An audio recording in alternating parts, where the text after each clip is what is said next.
Hey guys, subscribe for daily content, and if you're shopping for gear, make sure you check out the description for the newest items at some of the very best online retailers.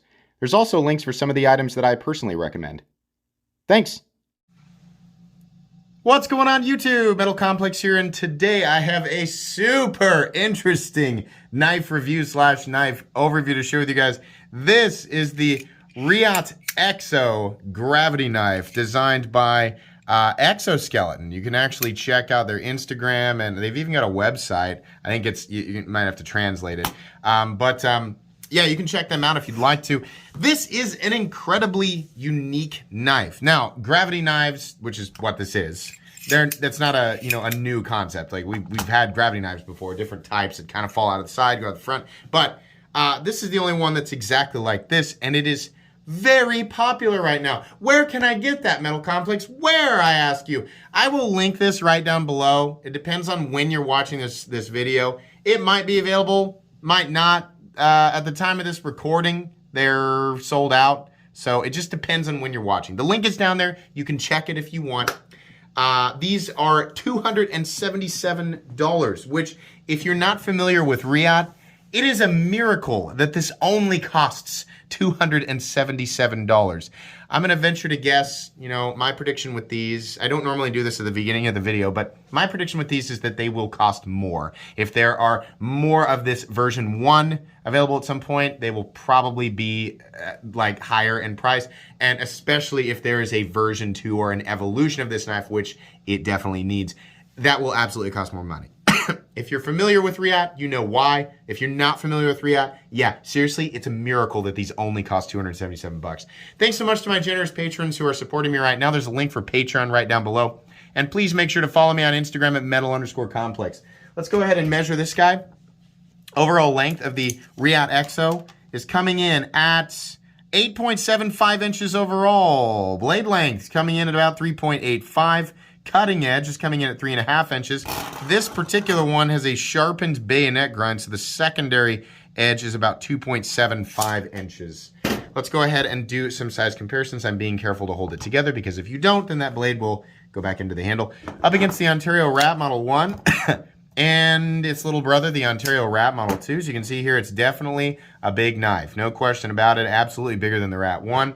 Let's go ahead and put it up against the Spyderco PM2 and the Spyderco Para 3. Once again, larger than both. Last but not least, the Benchmade Griptilian, or in this case, the Ritter Hogue, and the Benchmade Bug Out. See here, it's kind of got like the slender body similar to the Bug Out. It's just much thicker. As soon as we turn it, you'll see that. And it's also quite a bit larger than the Ritter Hogue. Let's go ahead and do carry profile. So, pick this up here. I'll show you guys how this works real quick. And I'm sure everybody's seen it, but there's a pivot back here, right? Opens up, there's nothing holding it together, right? It's just flopping loose, which I know that's an issue. We're gonna talk about that, right? You open it up and this little piece of metal that is actually attached, you can see there's screws here, it's attached to the blade, runs through this channel, and the blade slides into an open position, and then it closes, and the handle back here pinches that piece of metal in between itself and the rest of the frame. So the blade is not locked in the open position, but it's held there by pressure. So while you're holding this knife, the harder you're squeezing it, the less likely it is to retract. But you let it go and the blade will retract and just fall right back into itself. So there are no springs, it's just gravity that the knife operates on. And it's cool, and if you're wondering, is that fun? Is it fun to play with? Oh my God, yes, definitely. 99.9% of the people who pick this up, 99.9% of the time, are just gonna be playing with it. It can cut things, right? It's a knife, it can cut things, right? And you can do the super speed. I've seen like the videos where the guy was like, it's like a plant, and he attacks it with lightning fast ferocity, right? Okay, it can do that.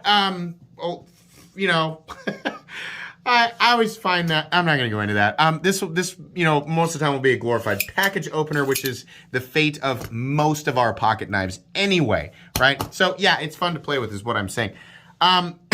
let's go ahead and do carry profile. So the thickness up against the Spyderco Para 3, it's actually not that thick. I mean, it's, you know, it's quite a bit of material, but it's not quite as thick as the Para 3. Length and height up against the PM2 and Para 3. This is a silly, and I'll explain why. Yeah, it's a big rectangle, nowhere near as tall as either knife, but it's quite a bit longer. Now, here's the problem. You don't want to throw this in your pocket. Well, actually, I could rig up a... No, you don't want to throw this in your pocket. I repeat, not like this. It comes with a Kydex sheath, which is hilarious to me. Wow, I can't wait to clip this to the side of my pants and walk around. No.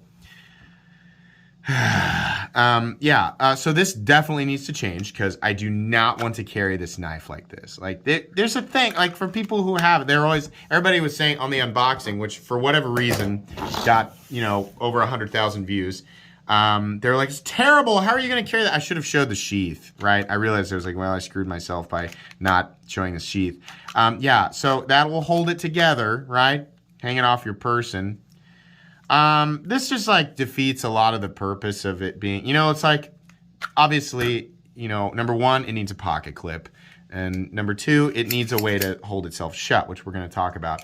But the whole idea for me would be to conveniently, right, if I'm going to do something normal with a knife, I'm not talking about, you know, an anime setting where it's like two guys staring at each other from across the alley, right? And then that sort of laser line goes across the screen and his eyes widens out and his pupil, you know, Nani? And he runs across it, lightning fast. I'm not talking about that. That's a fantasy scenario. I'm talking about just like, oh, I got an Amazon package today, so I need to get my knife out and cut it. Like, just the silly, I mean, I know it's a lot less dramatic and it doesn't sound nearly as cool, but that's reality, guys. That's what we're going to be using this for, right? You're like, don't patronize us. Let us have that fantasy. All right, you can have it. But for me, I'm thinking, I just want to get it out and like cut my Amazon pack, right? Can you imagine? Like, oh, I got an Amazon package. Hang on. There we go. Now I'm ready. Like, oh my God. I just want to cut the thing open, right? And put it away. So anyways, yeah. That's why it's silly to be like, well, carry profile, because you have to consider this. If you're going to throw this in your pocket by itself, you've made a bad decision. Yeah, if this version of it, you have to carry this, right? Either the whole thing in your pocket or you got to use this to clip to your belt, okay? That's how that's going to work. It's ridiculous. Let's go ahead and weigh it. So what are we looking at for materials? Titanium, micarta, and LMAX. Why not M390? Because value, and M390 automatically equals value. Listen. LMAX is a great composition. It's powder formed. It is going to cost very nearly the same, like Reate purchasing it from Bowler, which I think is who does LMAX, whatever company it is. Yeah, we got to stop that. I did a video about that. LMAX is fine. Not going to have the same edge retention, and it's not going to have the same level of corrosion resistance, but it is going to be tougher than M390 and easier to sharpen. So anyways, it's a fine choice for this. Titanium, micarta, and LMAX. So what does it weigh? Well, we'll weigh it without the sheath and we'll weigh it with the sheath. Because if you're going to carry this, you're going to carry it with a sheath, right? So holding it in your hand, you're holding 4.76 ounces of knife. With this monstrosity hanging off your person, you're carrying 7.2 ounces of ridiculous object. So yeah. That obviously, guys, this needs to change. Yeah, no, there's no way. Like, I'm already awkward enough as it is. I don't need this big thing hanging off of my pants like some kind of goofball, right? I'm not going to do that to myself. I'm not going to torture myself any more than I already do with my daily choice of attire. But anyways, yeah. So it's not that heavy of an object by itself, but the thing that you have to carry with you to carry it is kind of ridiculous. Let's go ahead and do a hardware check. Get out my tools as per usual. My tools are very inexpensive and very recommendable. You can get them right down in the section of the description that talks about my tools. So these heads are T8 for the inlays, and this pivot back here is also a T8, which is cool. And then these little insert screws, it's actually the lock tab, they're also T8. So this actually wouldn't be that difficult to take apart. It actually is pretty straightforward and simple, which is kind of cool. If you want to take this apart, you can. I'm not going to do a disassembly of it. I'm sure that Nick Shabazz will, so you can check out his channel for that. Very helpful disassembly videos, right? But yeah, I think that's kind of neat. It's pretty minimal hardware, and I mean, it's really straightforward. So that's pretty cool. Okay, have we done all that? Let's go ahead and get into the meat and potatoes here. So ergonomically, it's a big rectangle, and I gotta say, it's actually a pretty comfortable rectangle, and it's mostly because it doesn't have a pocket clip. But the edges are nicely chamfered down. There's jimping in appropriate places. There's a little bit of a guard right here to keep your fingers away from the edge, right? Which is good. So yeah, as far as rectangles go, this is a fairly ergonomic rectangle. I like this milling right here. It's comfortable. It's not, I mean, like, this isn't a hand melting experience. And again, part of the reason that it is even remotely comfortable is because there's no pocket clip. So yeah, ergonomics are great, and it's really easy to manipulate, right? I kind of like to, you can literally just hold on to this. You can do it like that, right? Or you can sort of pinch it open, right? Or you can like whip it and, and you can, you can do all that lightning ninja stuff if you want to, right? I wouldn't do that. This is a pretty dangerous object. So first off, let me say this. Gravity knives are going to be a huge problem for a lot of people. Here in Kansas, where nobody really cares, they're fine, right? But there are a lot of you watching right now, even in the United States, who are like, yep, no, I can't, it's not allowed, right? So that makes it a problem. It's also very large, so that's gonna make it a problem. And it also has 2 sharpened edges, right? I don't know if it's technically classified as a dagger, but the second bevel would have to extend the length of the first. Now, listen, they're gonna call this a dagger, right? So you can verbally split hairs all you want. This is gonna be a dagger. This is a super illegal object for most people, right? That makes it, it's like, well, the first thing, you got to hunt it down. Second thing, $277, while it is kind of a miracle with Reate, it's still a lot of money, right? $277, that's expensive for the vast majority of people. I would consider that an expensive, that's a lot of money, right? So there's a lot of issues with all of that there. This is impressively made. The fit and finish is indicative of Reate, and if you're not familiar with Reate, they are one of the best in terms of their general price range, right, which tends to be $250 to about $500. They have some of the highest manufacturing quality in existence. They are out of China, which is going to confuse a lot of people, right? If you're new, you're going to go, I thought Chinese knives were bad. Well, as is the case with every country, there are good things that are made in China, and there are bad things that are made in China, right? So there's like the fire wizard skulls and stuff that you see at gas stations. Yeah, that would be an example of garbage, right? That's made in China. This is an example of extremely high quality manufacturing in China. And I mean, seriously, like the machine work alone on this is really, really impressive. Now, there's not a lot of solidity when the thing is closed up, and I think it's because this thing needs to have enough wiggle room for the whole gravity knife thing to happen. It needs to be able to slide in and out of there with ease. So even while it's locked up, and maybe this could be altered so that the blade play is reduced, but truthfully, even when I'm squeezing this as hard as I can in the lockout position, I can still kind of move it a little bit. Does that matter? Not really, because of the nature of the lock, right? It wiggling around is not the same type of worry that you might get with a wiggly liner lock, where you've got up and down play, right? Because that's the geometry of that suggests that it could slip. With you holding this in place, the only thing that's going to cause the blade to not stay in the lock, well, it's not locked out, in the open position, is if you let go of the handle and it does that, right? But when it's like this, when the handle's closed, that blade is not going anywhere. I had somebody question the strength of that lock.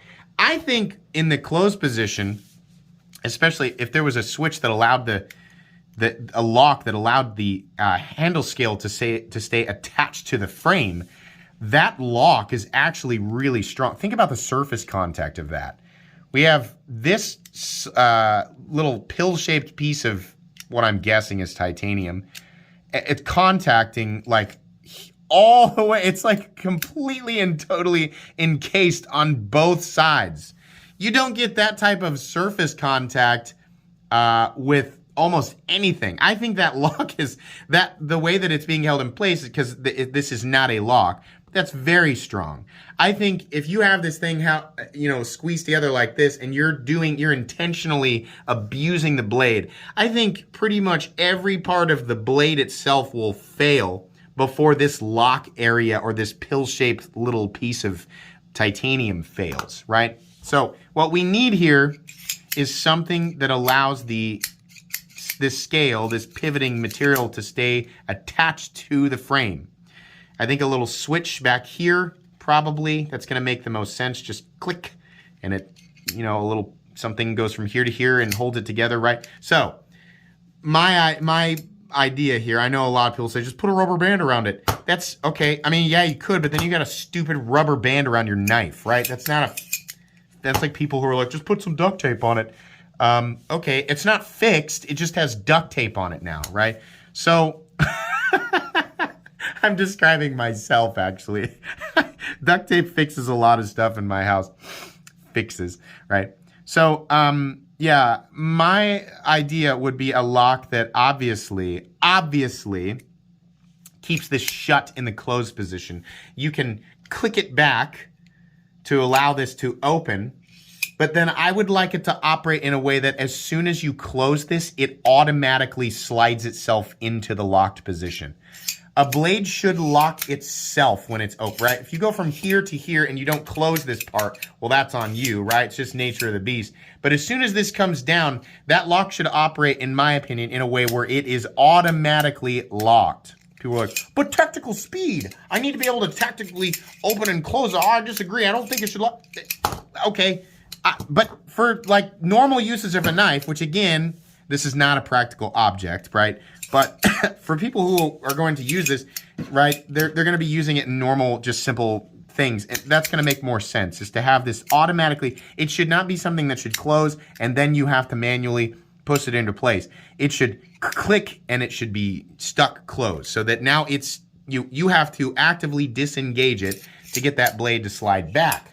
Why is that important? Because the entire nature of how this thing operates, excuse me, I'm still getting over a cold. It's just dangerous, right? So that lock is massive damage mitigation. That's the way that I think it should operate. Everybody seems to have a different opinion on how this locking mechanism that obviously needs to... The one thing we can all agree on is this is not good. This thing needs to be able to lock to the frame, right?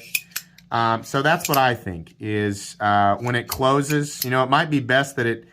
I don't know if it might be best that it automatically engages itself when it's closed as well. So that, when you pull it out of your pocket, you don't actually, whoops, it probably should automatically engage on closing. And then you have to manually disengage it and open it. And then it automatically engages again.